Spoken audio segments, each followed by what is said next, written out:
Hi, everyone, and welcome along to the Ergonomically Speaking podcast, the podcast that aims to help you reduce and even eliminate work related discomfort. I am your host, Neve Pentney of Boyne Ergonomics. Thank you so much for joining me today.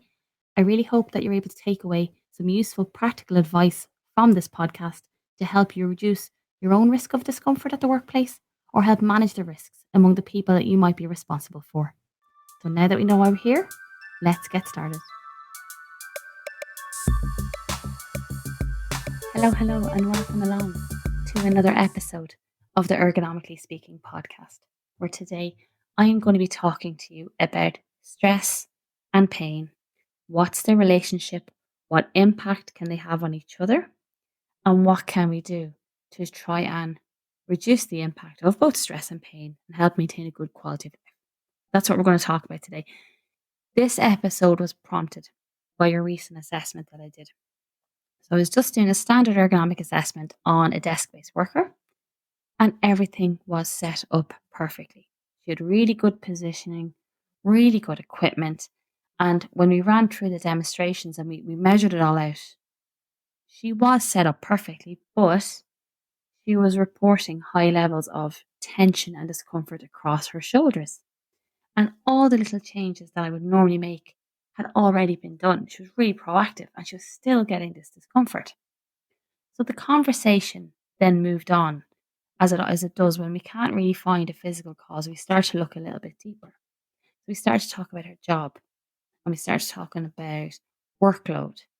And as the conversation progressed, it became very, very clear that she was under quite a lot of pressure, both from work and from external factors. And what was happening is, like many, many people, she carries her stress and her tension in her shoulders. So as she's working and she's under pressure, she's tightening and tensing the shoulders.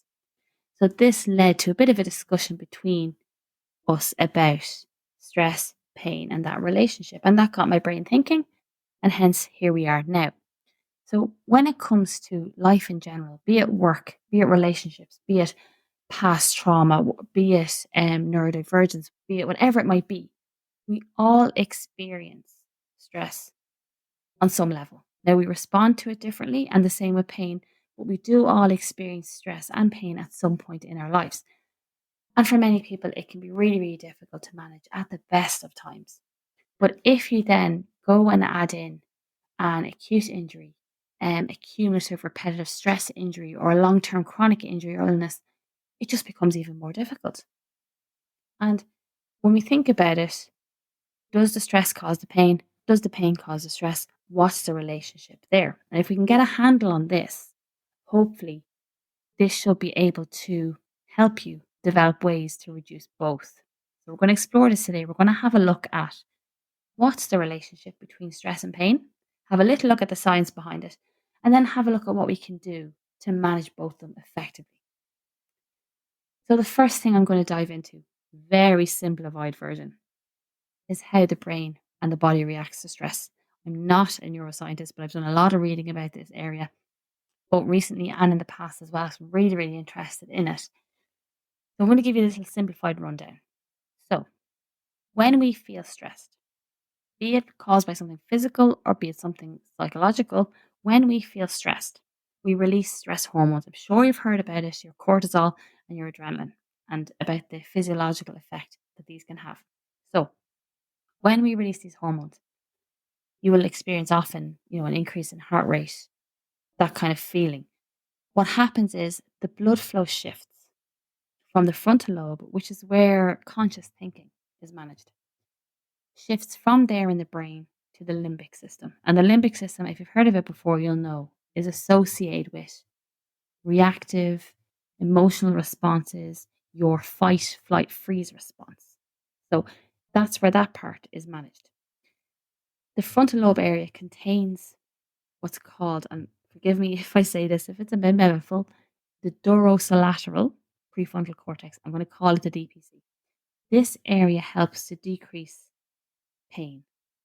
So it decreases how we experience the physical pain stimulus. In the limbic system, we have something called the amygdala. I'm sure you might have heard of it before. The amygdala sends a signal to the ANS, your autonomic nervous system. And this activates those physiological changes that we notice. So, like the increase in heart rate, some people experience a dry mouth, some people experience butterflies in the tummy. That ANS causes that to happen. So, the amygdala activates the ANS. It also activates the anterior cingulate cortex, the ACC. Again, apologies if I say that wrong. This area of the brain is implicated in emotion, in impulse control, empathy, decision making. So this area becomes activated. Now, what has been shown is that when this ACC area is activated, your DPC area that we talked about in the frontal lobe, that area that decreases pain, well, that gets turned off. And the physiological responses that we feel can impact your musculoskeletal system, your circulatory system, the nervous system, your GI system, so your gastrointestinal system, and your genital urinary system. All a bit of a mouthful. But basically, this response, the physiological response to stress, can be felt everywhere within the body. So that's just a very, very simple breakdown of what happens in the brain and the body when we feel stress. Now, stress and pain are closely connected, basically because the mind and body are connected. And the brain plays a really pivotal role in this connection because it processes both your emotional and your physical experiences. So, as we said, stress triggers the body's fight, flight, freeze response, releasing the hormones, your cortisol, and your adrenaline. And this leads to, as we said, the physiological responses, such as your muscle tension, increased heart rate, heightened sensitivity to pain because that DPC area has been turned off. In a lot of computer based workers or drivers, you'll often feel this response at the end of the day as a tightness across the shoulders, like this person I was assessing, and into the neck, because this is where a lot of us carry our stress and our anxiety. And if we are having these constant stress responses, but actually there's no impending immediate danger, well, we're just going to carry it with us. It doesn't get used up. The hormones don't get used up. There's a physiological stress response, but there's no immediate danger. So by the end of the day, we can feel this a lot in the shoulders and the neck. So this is where you'll generally feel it for most people. Of course, there's other ways to experience it, but the one we most know, most of us will know, is going across the shoulders and the neck.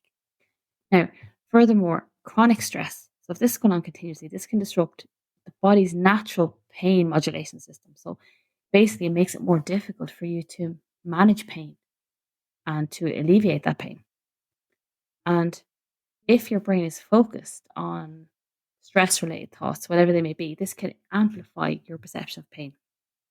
And this can cause a vicious cycle where stress worsens pain, pain in turn increases your level of stress. Now, if you consider the impact that an injury can have on the levels of stress, so if you develop pain or if you get an acute injury, you may feel worried. You may feel anxious about the injury itself. How this injury, how this pain is going to negatively impact your ability to work or your ability to carry out your general day to day tasks. It might impact your quality of life.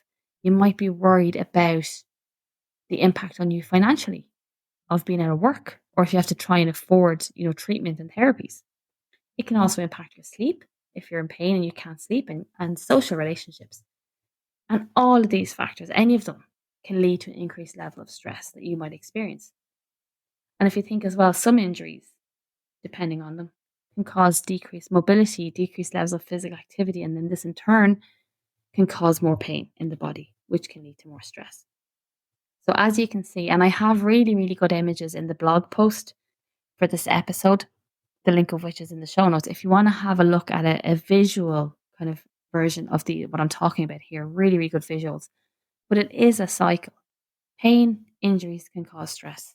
The knock-on social, physiological, psychological effect of that injury can cause stress, can cause depression, can cause anxiety, which then can lead to musculoskeletal discomfort, increased symptoms such as IBS, anything like that. So it is a cycle.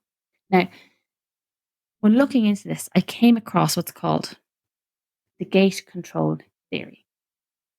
So this is a theory proposed by Melzack and Wall back in 1965. Basically describes how There is a mechanism within the spinal cord that sends pain signals to the brain. And essentially, this mechanism influences how severely we perceive the pain. So, your perception of pain is not equal to the intensity of the stimulus. So, you might get the same injury 2 days in a row, the same little knock, the same bang, the same slight injury. But how you experience it, how you perceive it may be different based on the conditions at the time and how you're feeling. So, according to the theory, pain perception is influenced by both physical and psychological factors. So, if you're experiencing pain at a time when you're stressed or you're experiencing anxiety or emotional distress, this can open the gate for pain signals to be intensified and sent to the brain. However, if you experience physical pain at a time when you're experiencing positive emotions or you're able to apply maybe relaxation techniques, this can help essentially close the gate, leading the spinal cord to kind of attenuate that sensation of pain. So it reduces your brain's interpretation of those pain signals. So the most basic way that I can put it to you is think about it. If you bang your thumb with a hammer, first thing you do is grab your hand and start to rub and massage the area. And doing that alone can activate this gate control mechanism, closing the gate and essentially reducing your perception of that pain. Whereas if you were to bang your thumb with a hammer and not rub it, not do anything to try and make it feel better, not do anything to try and comfort yourself, well, then you are going to perceive that pain at a more severe and higher level. And for any of you that's ever used a TENS machine, for example, for back pain or during labor, this theory essentially explains how that works too. So, how TENS machine is supposed to reduce the pain. It's not that it's reducing the pain, it's reducing our perception of the pain. And as someone who has used one in labor, I found it really useful. And I'm glad that I now know how it works because I didn't understand it at the time. I just did what I was told to try and make myself feel better. But now, having found the gate control theory, I do now understand how that machine works. And it is important to recognize that the stress pain cycle and how we perceive stress and how we perceive pain differs from person to person. And for some people, stress may come before physical pain, and people may feel really, really physical symptoms associated with being stressed. Other people don't experience many at all. For others, it could be an underlying medical condition might lead to pain, and that can trigger stress and distress. So, regardless of what your experience of is it we do need to kind of look at how to break that stress pain cycle, how to separate them to help reduce their impact on you.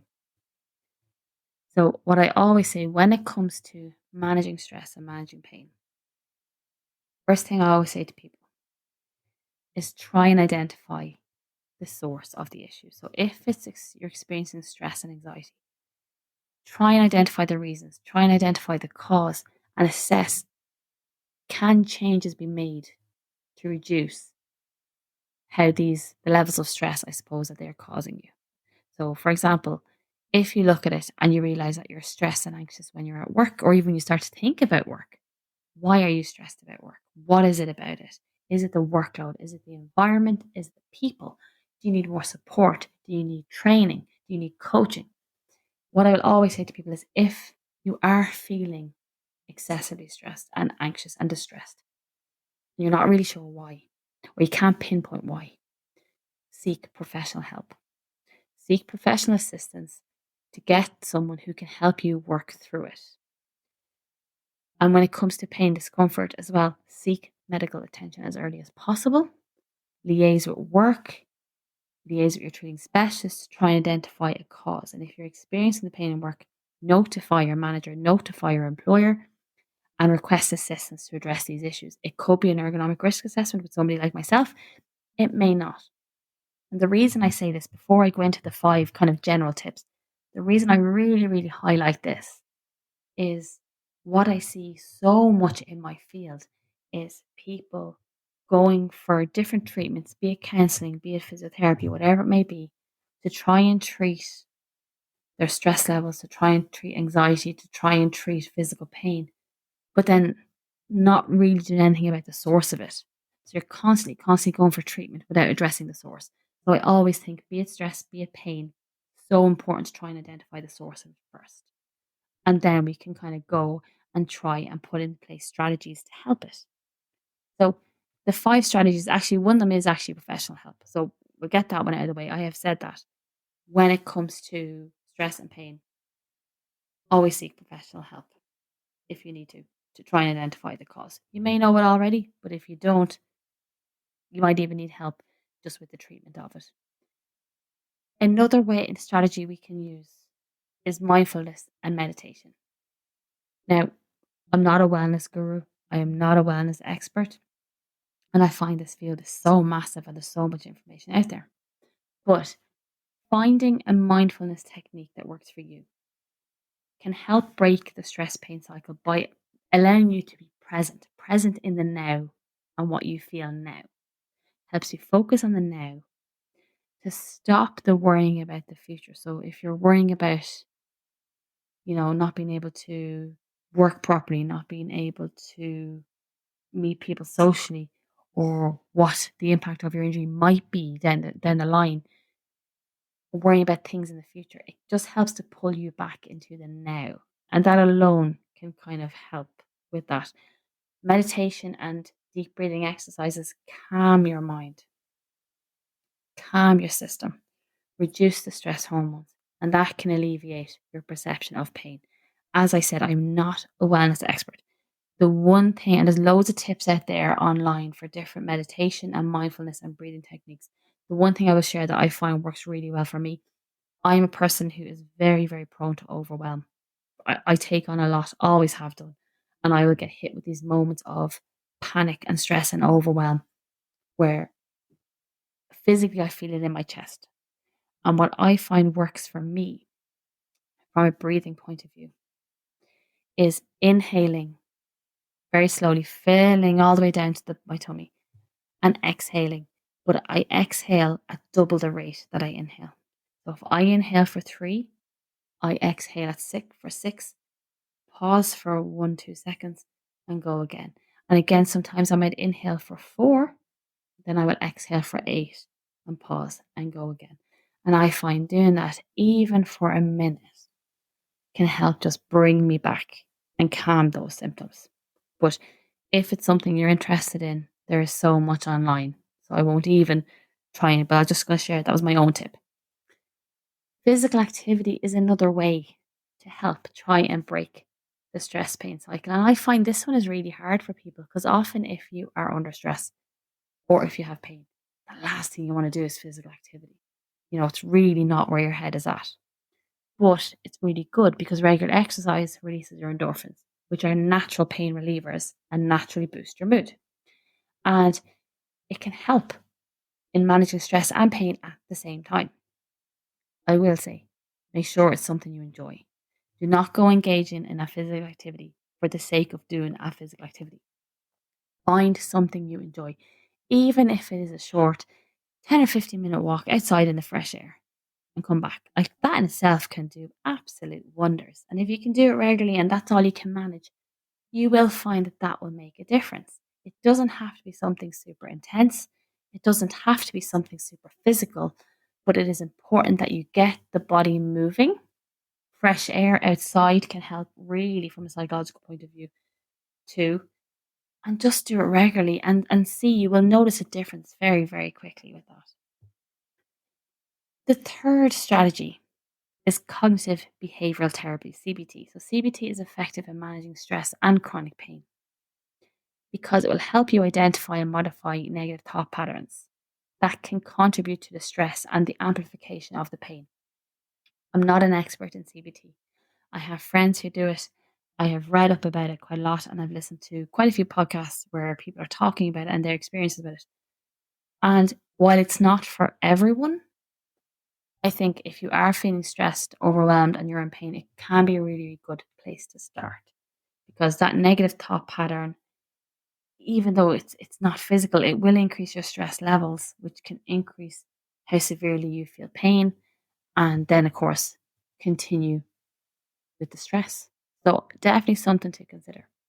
And the last one is social support. And this is really important.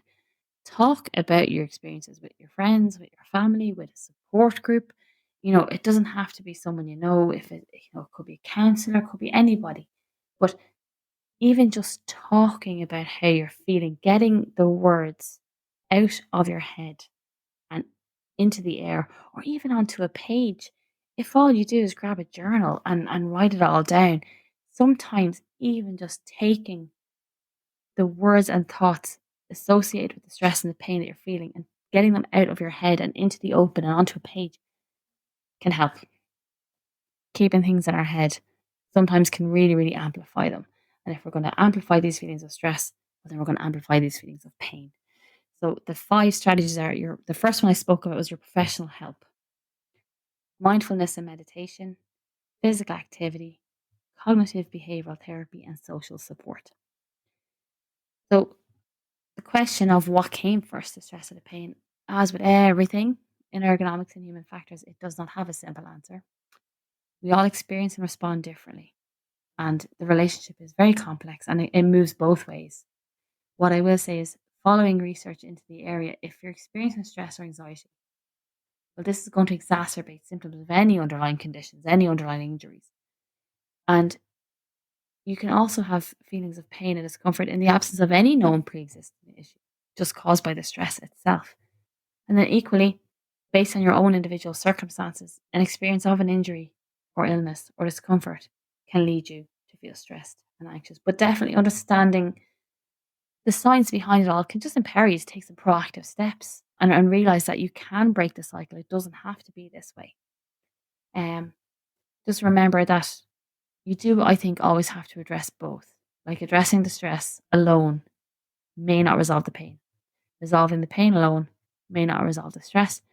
You do need to work on both to find relief and just to maintain a good quality of life for yourself. So that's the topic of stress and pain for now. As always, the images for this episode, the sources for this episode are all in the blog post, and that's linked in the show notes. My email address and all my social media handles are there as well if you want to get in touch. Please definitely share this with anyone you think might benefit from it, and get in touch with any topics you want me to cover. I got a couple of suggestions recently, which I'm working on at the moment. So thank you very much. So definitely get in touch with any topics you want me to cover. And in the meantime, everybody stay well, and I will talk to you again soon.